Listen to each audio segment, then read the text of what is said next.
नमस्कार दोस्तों। आप सुन रहे हैं मनु भंडारी द्वारा लिखित उपन्यास महाभोज। तो आइए आगे बढ़े।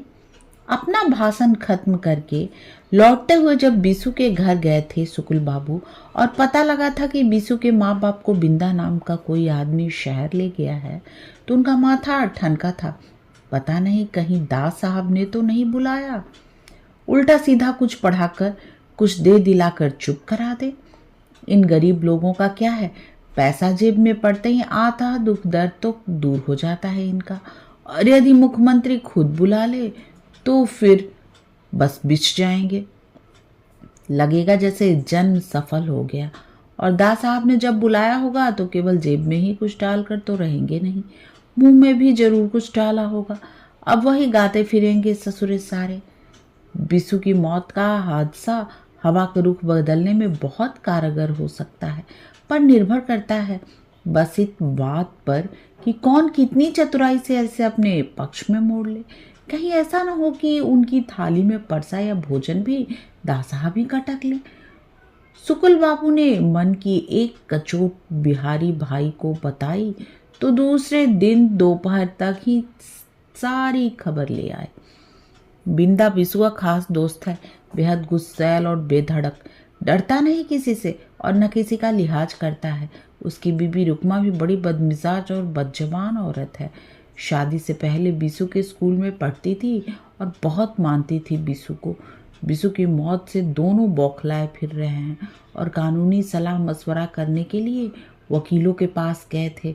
दास साहब के यहाँ तो बिकने वाले जीव नहीं है ये, सरेआम गालियां देता फिरता है सबको। सुकुल बाबू ने सुना तो काफी कुछ निश्चिंत हो गए। केवल निश्चिंत ही नहीं बल्कि बहुत कुछ आश्वस्त भी कि बिंदा अकेला ही जुलूस निकाल कर रख देगा दास साहब का, और यह एक तरह से ज्यादा अच्छा होगा। गांव के लोगों में से भी कोई खड़ा होकर धज्जियां बिखेड़े तो बात ही दूसरी होती है उसकी। पर वो साला उस दिन भी शहर में ही धकियाता रहा। सभा के बीच में आया भी तो दो चार फिक्रे कसे और चलता बना। चाहता तो मजे से हुड़दंग मचाकर सभा में धूल उड़वा सकता था, पर इस गांव वाले के साथ यही मुसीबत है, बस तरंग में काम करते हैं ससुरे। और उस दिन तो बिसु के माँ बाप को भी साथ बांध कर ले गया। सुकुल बाबू का तो उनके घर तक जाना ही बेकार हो गया। दास साहब मजे से हीरा को अपनी गाड़ी में बिठाकर लाए, अपने साथ मंच पर बिठाया, उद्घाटन करवाया और आज फोटो भी छप गई। मरने वाले के मन में तो ठुक गई मुहर, मारने वाले को शहदो और मरने वाले को हमदर्दी, दोनों हाथों में लड्डू। लगता है बिहारी भाई कल लौटे ही नहीं, वरना आते जरूर। असली खबर तो उन्हीं से लगेगी। रेडियो साला कल से दास साहब का भाषण ही गुहार रहा है, जैसे और कोई खबर ही नहीं रह गई दुनिया में। जनसंचार के साधनों को अपना भोंपू बनाकर रख दिया। लगता है कि मशाल के दत्ता बाबू को भी अच्छी डोज दे दी गई है। अब दास साहब का कीर्तन ही हुआ करेगा उसमें भी। सुकुल जी ने बड़ी हसरत भरी नजर से उंगली में पड़े नीलम को देखा। पता नहीं वो भी सुकुलवा की किस्मत बदलेगा या नहीं। लगता था जैसे बिसु ने मरकर हरिजनों को खोए वोट फिर से उनकी झोली में ला पटके हैं, पर अब कल से यही लग रहा है कि वे भी दास साहब से झटक कर ले गए। तभी बिहारी भाई प्रकट हुए। उनके चेहरे पर 2 दिन की भाग दौड़ की पस्ती स्पष्ट उभरी है, साथ ही दास साहब की सभा की कचोट भी। परसों एक तरह से सभा न होने देने का बीड़ा ही उठा कर गए थे यहाँ से। बीड़ा मुंह का मुंह में ही रह गया। क्या समाचार है? सोफे पर एक ओर सरक कर सुकुल बाबू ने अपने पास ही जगह बना दी बिहारी भाई के लिए और पूछा, काशी नहीं आया? पान बनवाने रुक गया है मोड़ पर, आता ही होगा अभी। सुकुल बाबू उम्मीद कर रहे थे कि बिहारी भाई खुद ही शुरू करेंगे, पर बिहारी भाई तो एकदम गुम होकर बैठ गए। सुकुल बाबू जानते हैं बिहारी भाई की नाराजगी की अदा है यह, सो खुद ही पूछा, सुना बहुत जमकर हुई दास साहब की सभा, क्या करते रहे तुम लोग? झक मार रहे थे, धूल फांक रहे थे, गांव में खाक के सिवाय रखा भी क्या है? बिहारी भाई के मन में 2 दिन से जो गुस्सा बलबला रहा था, सुकुल बाबू के इस प्रश्न को सुनते ही फूट पड़ा जैसे। गांव वालों की ओर से विरोध नहीं हुआ। उस समय तो लग रहा था कि बड़ा तनाव है लोगों में। खाक विरोध हुआ। अजीब अहमक हैं ये साले देहाती भी। परसों सवेरे कितना समझाया, किस किस तरह तैयार किया, पर दा साहब हीरा के घर चले गए। उसे अपनी गाड़ी में बिठा लिया तो बस निहाल जुलूस बनाकर गाड़ी के पीछे पीछे ऐसे जा रहे थे जैसे रामचंद्र जी की सवारी जा रही हो। अपने आदमियों से वही नारे लगवाने शुरू कर देते। कुछ तो माहौल गड़बड़ाता। सो सब वहां नहीं हो सकता था। 5 दिन से काशी यही तो समझा रहे थे कि वहां कोई किसी तरह की गड़बड़ी नहीं करेगा, हुड़दंग नहीं मचाएगा, काली झंडियां लेकर मौन विरोध प्रकट करेंगे, बिल्कुल अहिंसात्मक ढंग से। काशी की हूबहू नकल करते हुए बिहारी भाई ने दोहराया और फिर भभक पड़े। गांधी जी के बाद सिर छिपाने को काशी की धोती में ही तो जगह मिली है बेचारी अहिंसा को। मैं उन्होंने गुस्से में फिर सिर झटक दिया। शुक्र बाबू कुछ नहीं बोले। समझ गए कि इस गुस्से की असली कारण जरूर बिहारी और काशी के बीच हुई झड़प है। फिर क्या हुआ? दा साहब गाड़ी से उतरते ही सीधे हीरा के घर जाएंगे।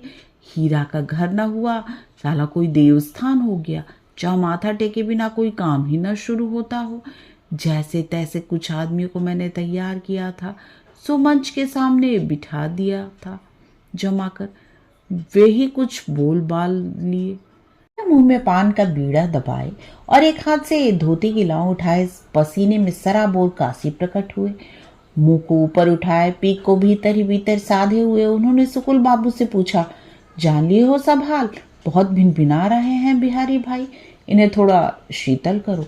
और वे पीक थूकने भीतर चले गए। कुछ देर में रुमाल से मुंह पोंछते हुए लौटे। शायद वे मुंह धोकर आए थे। कुछ तरोताजा लग रहा था उनका चेहरा। सामने की कुर्सी पर बैठते हुए बोले, हरिजनों के बीच क्रांति करने चले थे, सो तो मशाल वालों के हिसाब से दा साहब ने कर दी। अब अपने लिए कोई और उपाय सोचो। काशी के चेहरे पर न तनाव है न तमतमाहट। बहुत हल्के फुल्के ढंग से बात कर रहे हैं और उनका यह रवैया ही बिहारी भाई को जलाकर खाक किए दे रहा है। बिहारी भाई के मुकाबले काशी का दाव बहुत नगण्य है इस चुनाव में। शुरू से ही शुक्ल बाबू का साथ दिया है, सो देते रहेंगे, पर बदले में बहुत अपेक्षाएं न पहले कभी थी न अब है। मस्त वक्कड़ आदमी है, एकदम मौजी।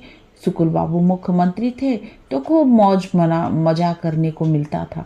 4 आदमियों के बीच चौधराहट चलती थी, बस इसी में खुश थे वे।